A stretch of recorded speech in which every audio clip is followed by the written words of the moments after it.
This week on Winchester's Deadly Passion, Melissa Bachman sets out for a little early season whitetail hunting. This is a time when scouting can pay dividends as many deer are still in their early season patterns and green food plots are key.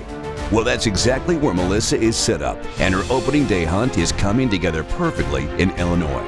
Only a short drive away, the bucks are on the move in Missouri as well, and she's right on target.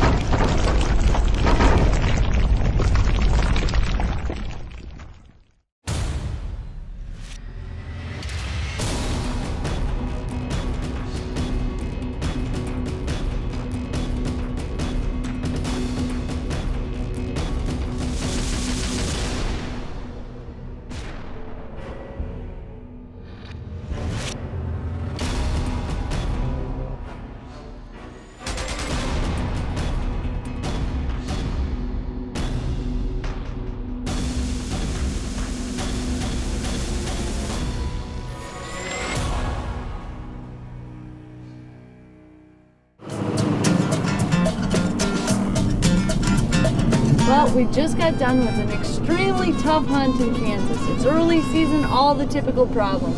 Hot weather, lots of food, and strong winds. But now we're headed to Illinois to my favorite little hunting hole, Golden Triangle whitetails. The reason why?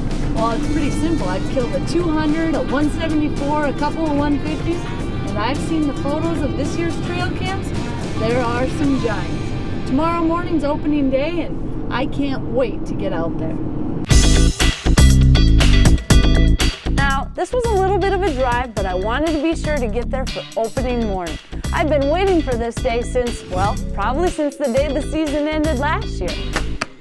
When we got into camp, I once again shot my bow just to make sure nothing had gotten knocked loose on the ride, and we were ready for morning.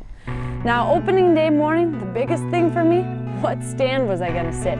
I had a ton of options, but there's one field in particular that I knew produces some giant bucks. We had enough stands set for any wind direction. We just had to figure out what the wind was in the morning and set the stand accordingly. The first morning, the oak tree was up to bat. We had a strong north wind and the temperatures, well, they were pretty cold for opening day. This time, we're looking at 35, 40 degrees.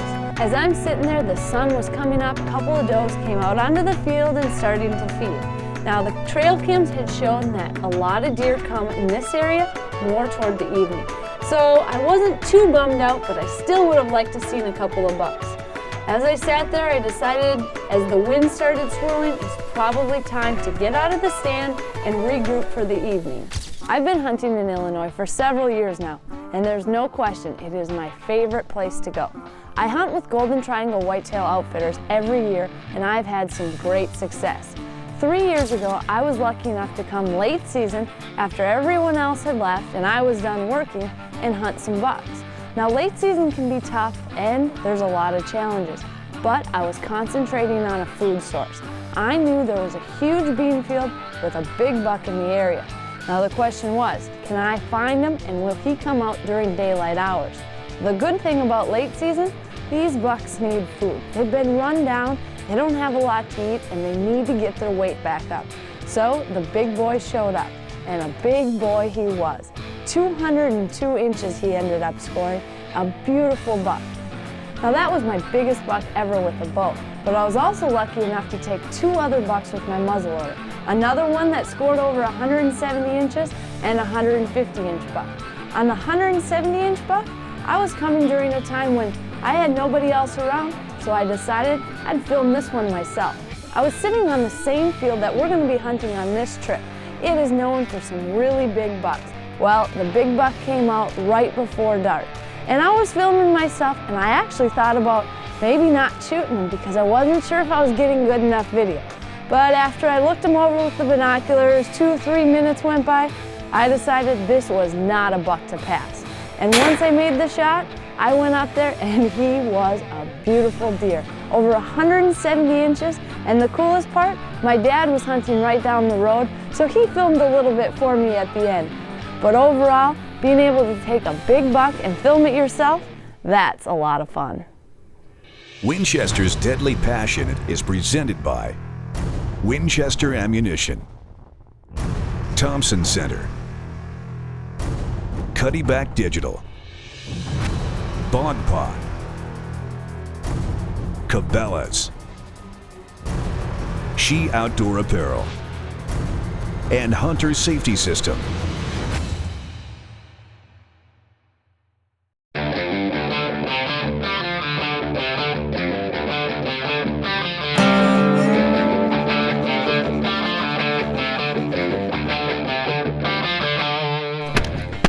Now I've just reset this stand for my afternoon sit. This morning I was sitting just southwest of here on the same field. Now the reason I'm changing, I watched the does do something a little bit differently and my trail cams back it up. So I've moved my stand just a little bit to make it set perfectly. And you can't be afraid to change things as you go because the deer change and you need to change too.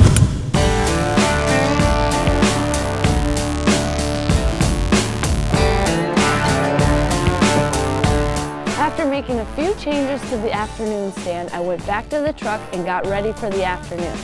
Now, I knew this was a great spot for the evening. My confidence was high, and I had seen the photos of these big bucks. Well, this spot should be especially good again this season. The Illinois River is flooded down below you. What that means for me, the deer that are down below are all getting pushed up into the hardwoods, and I've got a food plot for them. Now, one thing about early season hunting, it can be hot. Today, it's almost too hot for a hat. I doubt I need all these extra clothes, but better to be prepared. And hopefully, it's not too hot for these bucks to come out and get a little food. They probably won't be moving towards until late, but as long as they move, I should be in business. As I'm walking up the hill, the temperatures are really heating up. This is the type of weather that's usual for opening day, not that 40-degree freezing weather of the morning. But the deer are used to this. They're still in their summer feeding patterns, and this warm weather, well, hopefully it would keep them in those same patterns I had been watching throughout the season.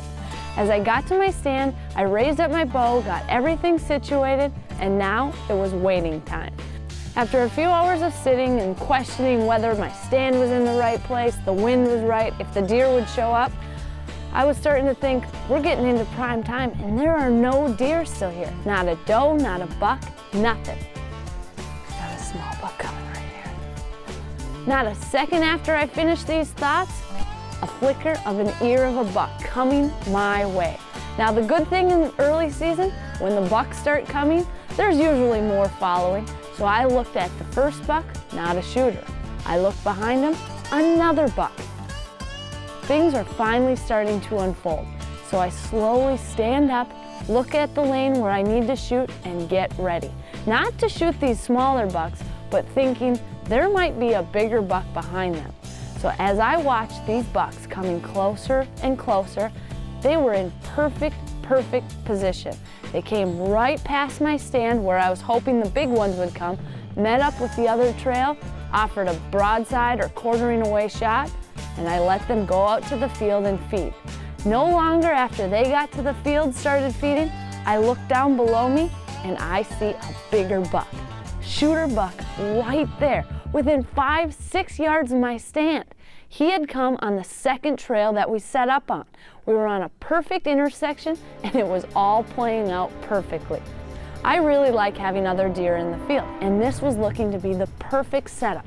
I had two smaller bucks feeding about 20 yards in front of me and a big shooter buck right underneath me. Now this can also pose a couple of problems. How do you draw with 3 deer inside 20 yards? Well, I had it all planned out in my head. I knew that when this buck got past the limb that I was sitting in, I needed to be at full draw before he got to the other side.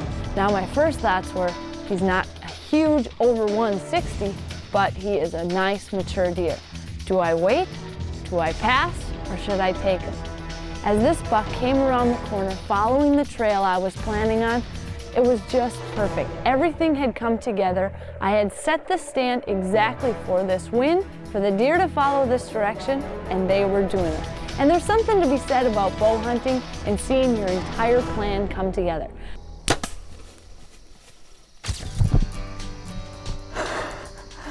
That is what opening day in Illinois is all about. 3 bucks. First afternoon out. perfect wind that came right down.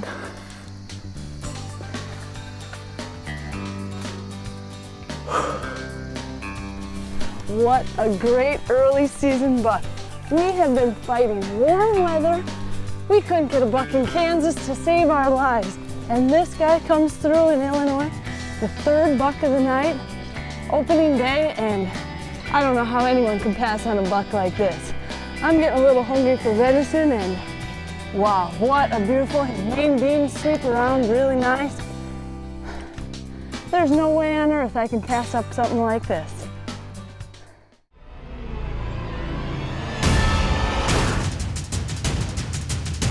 Tip of the week is brought to you by Can-Am. The facts say a lot, but the ride says it all. When it comes to tree stand safety, there are a few key points you need to always remember. Number one, you never want to go into a stand without a safety vest. Number two, you want to be extra careful climbing up and down any ladder. This is the number one time when people usually fall out of a stand. So if you use a lifeline system, well, you will prevent that fall going up and down and really will keep you safe going up to your tree stand. And number three, I like to make sure that I have a ladder that goes up beyond where my tree stand is. That way you can easily climb up and step down into your stand. It'll be much more comfortable and you'll never have to worry about pulling your weight up into the stand. Now when it comes to picking the vest, you want to be very careful and pick something that's going to fit for you. I like to use the Hunter Safety Systems vest. The reason why? Well, there's a huge variety to choose from. Now this vest comes with 6 pockets, which makes it very nice to keep your things organized. It also has vinyl accessory straps.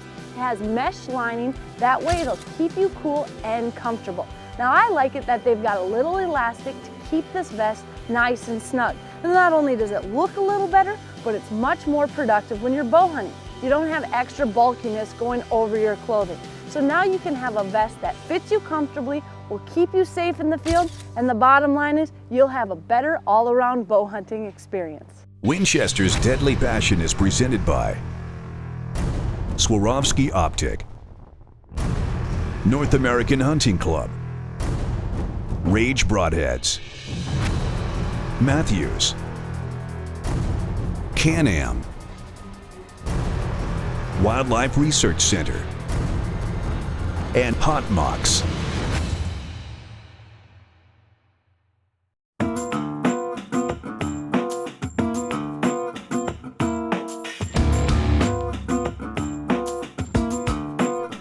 I'm headed to Missouri to some private land that I've been fortunate enough to be able to hunt for the last 3-4 years. And I've taken some really good bucks. This is a property that doesn't have much hunting pressure. And the nice thing, I come each spring to reset stands, to scout, and basically look over the farm, figure out what the deer are doing, and make my plan for that. Well, I just arrived in Missouri and I'm checking over the sets that I hung this spring, trying to figure out which one will be the best for this hunt. Now it's hunting, so any of them could be good, but where I'm looking at going tonight oversits a ridge line. Now the acorns are really plentiful right now, and that should put me in prime location. Now I've got a little honey hole on a ridge top, but I need a south wind. So I'm waiting for a couple more days. The forecast is looking for a south wind. Any spot could be good, but I'm thinking I've got an extra good chance there. Sure enough, a doe and fawn came through, a few others, and they were all munching on acorns. The best part, they were coming right by the stand. This stand didn't produce the buck I was looking for, but it's early season and you need to put in your time.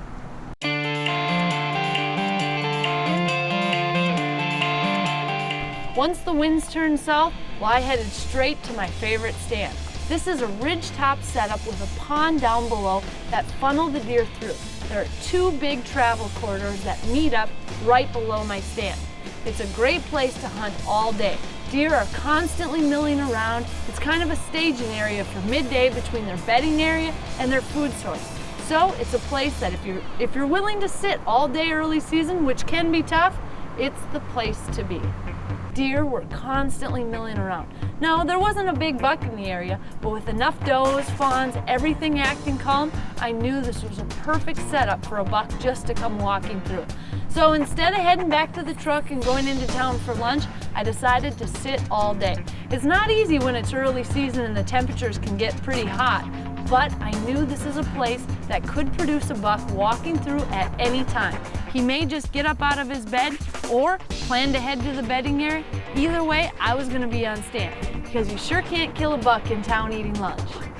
As prime time drew near, I heard what sounded like a Boone and Crockett squirrel come crashing out of the woods.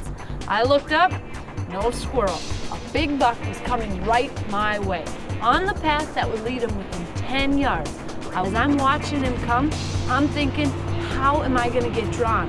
Where I wanted to draw, he's already been past that point. As much as I want to draw right now and be ready and prepared for the shot, there's no way I can do it.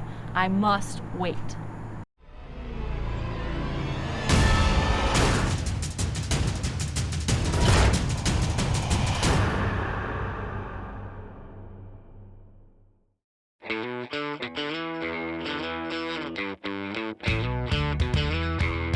Filming and photography has become more and more popular throughout the hunting community, but there's a great way to film animals from a distance without spooking game. In fact, this can work as an incredible scouting tool as well. There's now a way to attach your camera to your ATX STX modular spotting scope and get professional quality photos and video. No more black edges, fuzzy pictures, just crystal clear images as you see them through your scope. What you're basically doing is using the glass from your spotting scope as your lens. So what you need first is an adapter that fits your camera. If you have a small point and shoot camera, you'll want to use the DCB2. This adapter sits on top of the scope, ready to go while you look through it. Once you find an animal, quickly flip it down, turn your camera on, and start snapping photos or taking video. The other option is an adapter called the TLS APO for any DSLR camera. The adapter attaches to your camera with a T-mount, and you can leave it all set up in your pack. When you see something in your scope you'd like to film, simply pull it out and slide it right over your eyepiece. Now you can either film from afar or snap incredible photos right through your spotting scope with the two new adapters made by Swarovski and your new modular spotting scope. All day as I've been sitting on stand, I've planned it out in my head. Well, things never seem to work out how you plan. I'm sitting on stand and I hear a big sound off to my left. The next thing I know, I've got a buck coming down the lane the opposite way of what I thought. I know if I don't make a move quickly, I may not get a shot at this buck. But I need to make sure that I make the move at the right time, because if I move a minute too quickly or a little bit early, this buck's gonna bolt. So I let him get through and waited. I got to full draw, waited till my pin was on the vitals, and gave him a soft little bleat. Bah. It works perfectly. This buck stopped just at the edge of my shooting lane, and I released the arrow. The arrow sinks straight into the buck, quartering away, and almost 6-7 inches are sticking out, but I know this shot is good. That buck just came out of nowhere. I looked, he come running. I barely even had time to get nervous on that one.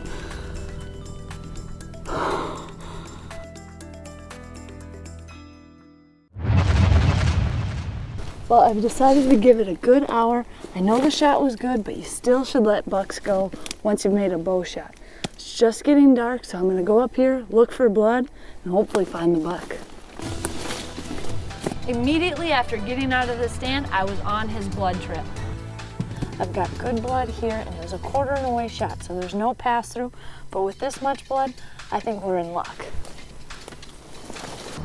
You can only see a foot, 2 feet around where your light is glowing. So there may be a big blood splatter up in front, but you're not gonna see it in the dark. And the worst part is if your buck is within eyesight, you won't see it at night. And it can There's be more blood tough. here, quite a bit more as we're going. Well, I see my Luminoc. It looks like he must have knocked it off with this tree. Come right through here, we've had good blood the whole time. And I can see I got penetration, about good, nice, dark red, long blood. Busted the arrow right off, but that's what's nice about these, you can find them in the dark. And still been stuck in them, we'd be golden, but with this much penetration and this good of blood, I think he's got to be close. After tracking this deer for a couple hours and marking each blood speck as I went, I just wasn't finding any more blood. Well, after a couple hours of tracking this buck and marking the blood trail, I just think that the blood is wearing a little too thin and it's really tough at night. So I'm going to ease out of here, and I think in the best interest of finding this buck, that'll be a good thing to come back in the morning. Another sleepless night, but we're doing the right thing.